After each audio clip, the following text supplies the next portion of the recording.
Hello जी, नमस्कार। बहुत बहुत स्वागत है आपका एक बार फिर से। जो हम लोग इम्पोर्टेंट आपके सीरीज चला रहे थे, 8 चैप्टर तक हमने इम्पोर्टेंट लगा लिए हैं। लास्ट क्लास में हमने त्रिकोणमिति का परिचय लगाया था, चैप्टर नंबर 8। और आज हमारे बारी है चैप्टर नंबर 9, यानी कि त्रिकोणमिति के कुछ अनुप्रयोग की। किसकी बारी है साहब? त्रिकोणमिति के कुछ अनुप्रयोग में जो उन्नयन कोण अवनमन कोण बनता है उसमें इंपॉर्टेंट बताऊंगा। तो इनको शानदार तरीके से आपको सजो के रखना है और शानदार तरीके से इनका रिवीजन आपको करना है। ठीक है साहब? तो इन्हीं शब्दों के साथ आज की क्लास को करते हैं शुरू। तो आपके पास बेसिक नॉलेज तो आपके पास होना चाहिए कि कौन सी चीज़ कैसे आएगी। जैसे एक एक नंबर में ये क्वेश्चन आ सकता है। धरती पर एक मीनार ऊर्ध्वाधर खड़ी है। धरती के एक बिंदु से मीनार के पाद बिंदु से 15 मीटर दूर मीनार के शिखर का उन्नयन कोण 60 डिग्री है। तो मीनार की ऊंचाई ज्ञात कीजिए। इस प्रकार के सवाल खूब सारे आते हैं। अभी इतनी मीनार है, ये बनाने की जरूरत नहीं, आप तो सीधी एक लाइन बना सकते हो, उससे आपका काम हो जाएगा, कोई ज़्यादा समस्या आपको आएगी नहीं। तो उदाहरण नंबर 1 को बढ़िया तरीके से सॉल्यूशंस कर लेना साहब। ठीक है? तो उदाहरण नंबर 1 के बाद में हम लोग बात करें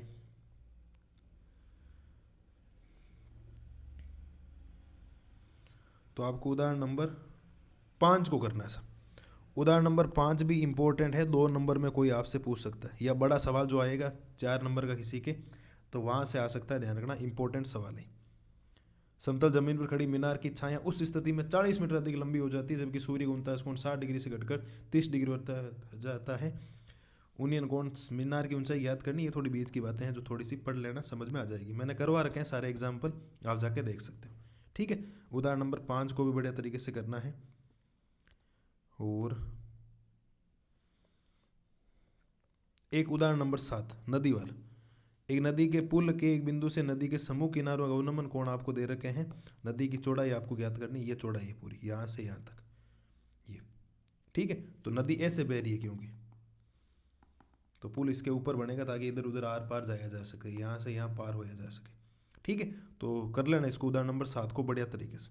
तो ये उदाहरणों में आपको जो बताएं वही क्या करना। अब हम लोग चलते हैं आपके 9.1। एक ही प्रश्नावली, इसके अंदर ज़्यादा कोई लंबा चौड़ा काम है ही नहीं। इसके अंदर लंबा चौड़ा काम तो है ही नहीं वैसे भी। तो इसको आपको करना 9.1 में कौन कौन से करने मैं आपको बता देता हूँ। 9.1 में आपको ये करना क्वेश्चन नंबर 4। बाकी छोटे क्वेश्चंस कैसे आते हैं, एक एक नंबर के एमसीक्यू में कैसे आएंगे, अति लघुरांत कैसे आएंगे, मैंने वन शॉट में आपको रिवीजन में करवा रखा है। आप वहाँ जाकर देख सकते हो। भले पार्ट 2 में तो आपको एमसीक्यू मैंने नहीं करवा रखे हैं, वो तो एनसीईआरटी करवा रखे हैं। लेकिन पार्ट 1 के अंदर मैंने इतने शानदार तरीके से इंपॉर्टेंट करवा रखे हैं जिसकी कोई हद नहीं है, बहुत शानदार तरीके से। ठीक है? तो बढ़िया तरीके से उनको कर लेना। बाकी ये आपको चौथा क्वेश्चन किसी भी हालत में करना है, इस बात को ध्यान रखना आप लोग। ठीक है? इसके अंदर ये हो गया। फिर हम लोग अगर बात करें तो एक ये वाला पेड़ डिस्टल वाला, कौन से की बात कर रहे हैं हम लोग? एक पेड़ डिस्टल की बात कर रहे हैं। तो शिखर का उन्नयन कोण 45 डिग्री है। तो पेड़ डिस्टल की आपको क्या ज्ञात करनी है साहब? ऊंचाई ज्ञात करनी है। थोड़ा ध्यान रखना इसके बारे में। अच्छा क्वेश्चन है ये, आप बढ़िया तरीके से इसको कर सकते हो। ओके? ये आपको ध्यान रखना है। और एक आपको करना है क्वेश्चन नंबर 10। भाई 15 सवाल, उसमें से कुछ तो बताओ ना इंपॉर्टेंट। क्वेश्चन नंबर आपको 10 भी करना है। तो 8 करना, और एक कौन सा करना है आपको? 10 नंबर करना है। ठीक है? एक आपको करना है क्वेश्चन नंबर 13। क्या करना है? क्वेश्चन नंबर 13 10 करना है। और फिर क्या करना है? कौन सा? 13वां लाइट हाउस वाला है, जहाजों के बीच की दूरी ज्ञात करनी है। तो इस बात को ध्यान रखना। ठीक है? ये हो गया। और एक आप ये कर लेना, पहुंचने में कार द्वारा लिया गया समय आपको ज्ञात करना है। तो थोड़ा ध्यान रखना इसके बारे में भी। अच्छा क्वेश्चन से आप हल्के में मत लेना इसको, अच्छा क्वेश्चन से। तो एक 15वां करना है।